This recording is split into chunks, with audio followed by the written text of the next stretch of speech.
Hello and welcome along to Mondo Chalavet Movies. My name is John and this is going to be part 3 of my complete collection. This is what is on my shelves.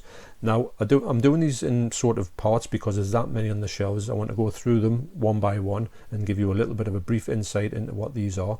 Unfortunately, if I do take a little bit time on these videos, it's going to go on forever. I did do a video previously that was about 35 minutes long, and it just the sound sync was massively out, so I think 20 minutes is going to be limit for what I can do on these videos. So I'm going to go through, and as many as I get through in that 20 minutes, that's going to be what's going to be the what I show. I would like to think I could do all the Arrow ones, the rest of the Arrow ones in this video, but I know that I can't because I even struggled on the 30 to 40 minute video and I didn't get through them at all there. So I'm just going to do them until the 20 minute clicks up. So before I get into this video, I just want to give a quick shout out to a channel that I've just come across this very morning, and it is the channel Fanatical Dragon. Now I've just been, he commented on one of my videos last night. It was about the Jackie Chan stuff, and as you know, I'm a big fan of Jackie Chan stuff, especially what 88 films are doing with the Jackie Chan films at this moment. Now, with a bit of brief conversation I've had with this guy, it does look like he's got a really good channel if you're into the Jackie Chan movies in general, or Hong Kong movies, or Asian movies, or Kung Fu, that type of thing. I think I'm going to have a great time with this channel. But also, Fanatical Dragon is having a competition on his channel, and it's to win a sealed copy of this masterpiece from Jackie Chan, Snake and the Eagle's Shadow. And I'm going to leave a link down below to that video actually, and you can go on there. I don't know how long it's going to run for, but it's still live at this time. And if you want to see this, if you want to own one of these ones, and the only thing about these ones is once they're gone, they're gone. They're very limited, and it would just be amazing if you can get across there. Also, if you get over there and just check his channel out and subscribe, that'd be absolutely amazing. I think this channel is going to go places. I think he's only just started to put content out, I believe, although I don't know too much. Like I say, it's just really been this morning that I've come into contact with this channel. But I just want to give everyone the heads up to say this is up for grabs. Can you believe it? If you're trying to search for one of these and you can't get it, this is a really good place to start. So back to the shelves. Like I say, this is just me going through all of these one by one and giving you a rundown. So if I'll leave links to the other two videos down below, so if you want to watch the whole lot in one go, you're more than welcome to, or you want to watch different parts to see what you've missed. But this is basically, if you were going to pull every title off the shelf and look at them, this is what you would see. Okay, so first up I've got Life Force. Now this is the recently re-released 4K scan of this movie, and it does look a massive uptick from the previous one, which looked okay to be honest. But this is one of these films that if you don't know about it, you've got to go and see it. I think it's directed by, I'm going to say Toby Hooper. Yes, Toby Hooper. And it's one of the ones when I saw in the 80s when it came out, and I was really blown away by it. Actually, the special effects in it are quite stunning for the era it came out. And it's one of these movies that just sort of got no recognition at all when it came out. It slipped right under the radar. But what happened when that happened, and when they get slipped under the radar in the video shops, you used to just tell your friends, and they used to be big sellers in the video shops, these movies which did nothing at the cinema. So that's Life Force. Next up is a Brian De Palma film, Blowout. I've seen this film before. It's a remake of a film called Blow Up from the 60s, and it's got a really good story. I have seen this, but I'm really interested in going back to watch it as a sort of adult. I did enjoy it when I first saw it, but I think I saw it far too young to sort of really enjoy it. So I'm a big fan of Brian De Palma in general. So this film, I think, is from 1980 and well worth checking out. Lovely print on it as well. Is it a 4K restoration? No, it's not, but it says newly restored, so I would imagine these ones, some of these early ones that came out, I've bought them when they came out. They sat in the shelves, mine, with a view to watch, and I would imagine that they are the best presentations that they could have at that particular time. Next one is another Brian De Palma film, Dressed to Kill. This is, I'm sure I got this cheap in CEX, and I have seen this a long time ago, and I remember that it was either the posters that came out or a version of the posters or pictures on sleeves had a massive spoiler in the pictures.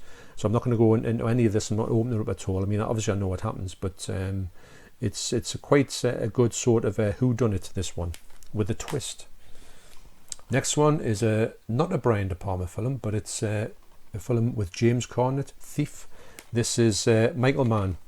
And I haven't seen this one, but it was one of these ones. There's a lot of these ones in these sort of this video where I would get like a deal where you would get 5 for 30, or and you would sort of have to pick a few that you didn't know too much about, and this was one of them. But I love the cover on it, and also I'm sure it's good. It was a really good special edition which went out of print dead quick by Arrow, and then it came out again, so I picked this one up just for that reason. But interested to watch it actually. Don't know anything about it. Next one is a film, a really strange film from George A. Romero, from Dawn of the Dead fame. It is Knightriders. Now I'm going to put a link down below to a channel called Liam Talks Films, and he did a really good, a while ago, a really good sort of critique on this movie with some clips from it. So I'm going to leave a link down there if you want to know a bit about this film.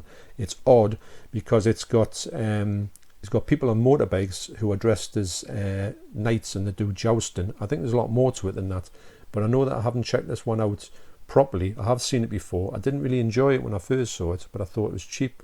It's a beautiful print on here as well. So yeah, Knightriders by George A. Romero, a strange film. Next is Satan's Blade. This is an ultra low budget film, one that I thought when I was watching it to start off with, I thought I'm not going to enjoy this. It's just too low budget for my liking. But to be honest, when I watched the whole thing, I did quite enjoy it. It's a brand new 2K restoration, although it doesn't look amazing, but I don't think it can because I think it was so low budget like when it was shot. But it is quite an enjoyable film. We're going in with zero expectations, and you probably will like this movie, but it's far from being a masterpiece by any means. Next up is a good creature feature film called Slugs. Now, I wouldn't say I'm a big fan of things like this, like creepy crawlies. Especially, there's a movie out by 88 Films called Frogs. I don't want to go anywhere near that because I just cannot stand frogs. Slugs, I can kind of, although I wouldn't want to spend much time with a slug. So back in the 80s when this film came out, this was the type of thing that used to be, there was all these sort of insects and different sort of creatures that could put into horror films especially, so slugs. Speaking of slugs, this is David Cronenberg's masterpiece in my opinion. They Came From Within, or as we know it in the UK, Shivers. It's about this tenement sort of block that gets infected with parasites which go from body to body with human contact, and it's quite a good film actually. It's got some good special effects from 1975, and it's got that sort of trademark Cronenberg like kind of esque look to it, a bit sort of like clinical, a bit sort of cold looking. But I do really like. I went to cinema to see this. I thought it was absolutely brilliant. Not in 1975, I must admit, but I saw a load of films on re-release, and this is a great version from Arrow as well. The next one is another David Cronenberg Stone Cold classic. It is Videodrome. This was another one that came out, and when we saw it in the video shops, we always used to navigate to this film because it's so like crazy actually, and it is quite gory, but it's got a really good premise about it. So if you put this video on and you looked at it, you would be infected by this sort of when you saw the actual images, it would infect your brain to a certain extent. That's a bit generalization on it. It's not any spoilers for it, but it's just an amazing film with some great practical effects in it as well. 1983, I think that came out. The next one is the one that I used to watch on TV all the time because it's a TV movie, and back in the day you used to get some great TV movies, and they used to seem to be on all the time on the telly, and you would always navigate them and say, oh, that film's on, I'm going to have to watch that again, because you had no other way of seeing these films. And it is 1977's The Car. Now just think of this as, and does it mention on here? It doesn't, but just think about it like as Jaws with a car, kind of. And what I do urge you to do with this version is to check out the commentary on it, because it's a great commentary on it. It's so funny, and not intentionally funny. It just didn't work out that good, and it was a bit of an awkward sort of commentary. But it's much better than that, obviously. But that's a good little thing you can watch with it. But The Car, I just love this film. The car is a very strange looking car, but it goes into details why the car looked the way it did. But it's a great. Some of these TV movies that used to be out in the 70s, like Killdozer, The Car, Duel, they were ones that you used to always watch when they were on, because they were kind of much better than sort of the regular TV movies, and they were much better than some actual movies in the cinema as well. Don't know if that got a cinema release. Next one is a Brian De Palma film called Fury. I haven't seen this one. It was the one I bought in a sale. I did like the thought of it because obviously Brian De Palma, and it's a kind of, I would imagine it's a horror film / psychological film. But I haven't seen it, but it's on the massive to watch list. The next one is the one that I got gifted off my good friend Hallgoss73, John Hall, and it is the Region A version of Creepshow 2. Now this is the one that just got recently released. It's a 2K restoration, and it's just been released by Arrow, but as a special edition over here. I didn't get the special edition at all. I did also have it on 88 films, so this is a rare double dip. You'll see double dips on my shelves, but I'm going to try and point them out if I come across them. So this is a double dip, but I did, obviously this is a really good print on here, although the 88 one looks really nice. But I do like the cover on here as well. Now Creepshow and Creepshow 2, I'm not too sure which is my favourite one. I haven't got Creepshow at the moment, but I'm going to have to get it whenever it comes out properly. And I'm going to put them back to back and see what they are. I think personally, if I had to pick some of the episodes, some of the scenes or the sort of stories from Creepshow and Creepshow 2, the best ones, and put them together in one film, I think that would make a stellar film, which would have been much more successful than the two separate films, in my opinion. Next one is The Stuff. This was a great film. It was one that was highly recommended to me in the video days, and it didn't disappoint. It's got a really interesting premise about these people who come across this thing called The Stuff, which is this new kind of food, but it has this really weird side effects. And I think it's like it's like a comedy as well, but it's got some great special effects in it. Ones that were a little bit above when 1985 when it came out. Some of these films you would watch them and say, wow, these effects are like groundbreaking at that time, and this was one of them. Next is another one with groundbreaking special effects, but I must admit I didn't like this one when I first saw it, and I think I've only watched it once. But I have got it in a sale, and I thought, well, I'll give it another shot. And a lot of people now do like this film, and I'm interested in giving it a second go. And it is Society. Now, the special effects on here are like next level, and they're so gross out. They're absolutely amazing, I've got to admit.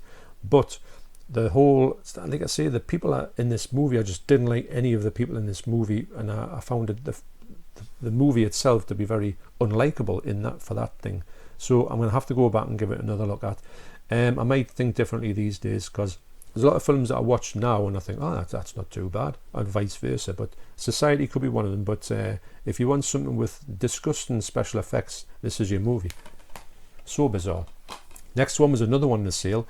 Now this one was released by Arrow, and then it kind of went hugely out of print, and then it was re-released, and it is Hellgate.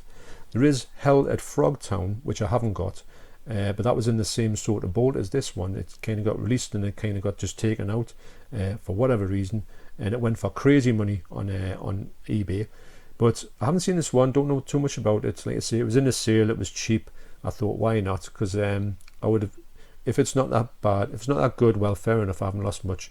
But if I paid, £50-60 for it and it was a bad film, wow, would I have been disappointed. But I've still got to check it out, and I know I'll go into it holding out every sort of hope for the movie. I'm not going to write a movie off before I've even seen it. It's got to, if I don't like a movie, it's got to fail me. It doesn't matter what anyone thinks of it or what the critics think.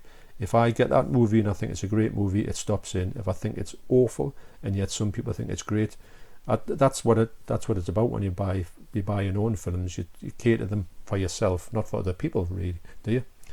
In a way. Next one is Evil Ed. Now this is a special edition. It's got, I think it's got either 2 cuts or 3 cuts of the movie on here.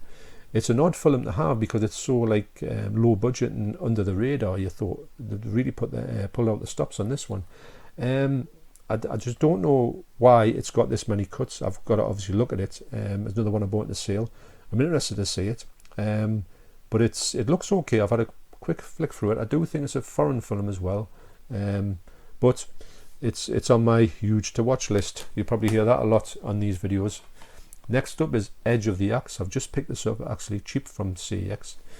I don't mind getting them from CEX if it's a film that I want to see and I can't actually either buy it. It was in the sale actually, I could have gotten the sale, but it was a little bit cheap at CEX.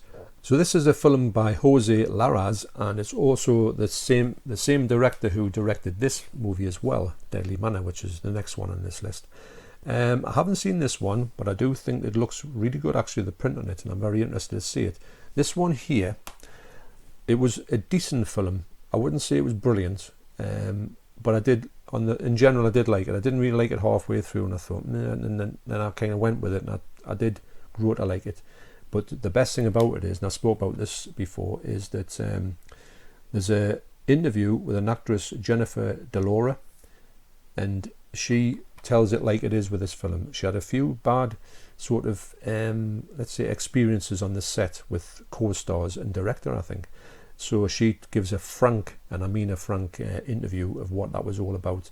And it's so, if you get this movie, whatever you do, even if you don't like the movie, do watch that 20 minutes or so interview with this girl, because wow, does she tell it like it is. And it's so funny actually. I never heard anybody go into an interview and say it like it is. Usually they might say, well, I had a few you know, disagreements and this and that, but she spills the beans. So it's actually amazing. It's one of the best things I've seen as an extra. The next one is a film that I think should belong in the Arrow Academy series, if I'm honest, and it is The Tenderness of the Wolves. This is based on a true story, a German true story, and it's quite a decent film actually. But it's more like an art house film than a horror film. It deals with quite a disturbing sort of set of circumstances that happened in the true life in Germany. I think around about the 1920s or 30s.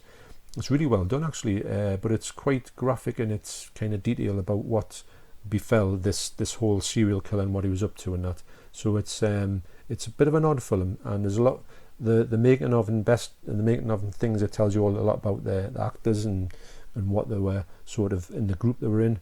There remains a little bit like Andy Warhol with his group. But this is quite a decent film, but don't go in expecting a horror film, because it's certainly not one.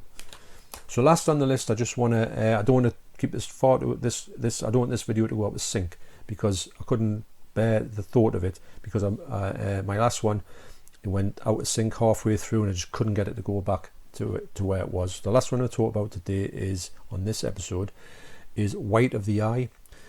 I got this one in sale as well, and I didn't think I would like it actually, but I've got to admit it's a really good film. It's a hard one to explain, but there's a serial killer in it, or a killer in it, and he's got a really good look there, with the way he dresses up for these murders and stuff like that. I'm not going to say too much about it, because it's quite a decent film, very 80s, but just go in there not expecting much, but it's very, very watchable actually. So okay, White of the Eye. Okay, so thanks for watching. Please do check out that channel, Fanatical Dragon, and also with a chance to win one of these sealed. Wow, that's an absolutely brilliant giveaway prize. So yes, so thanks for watching. You take care, and I will see you on the next video.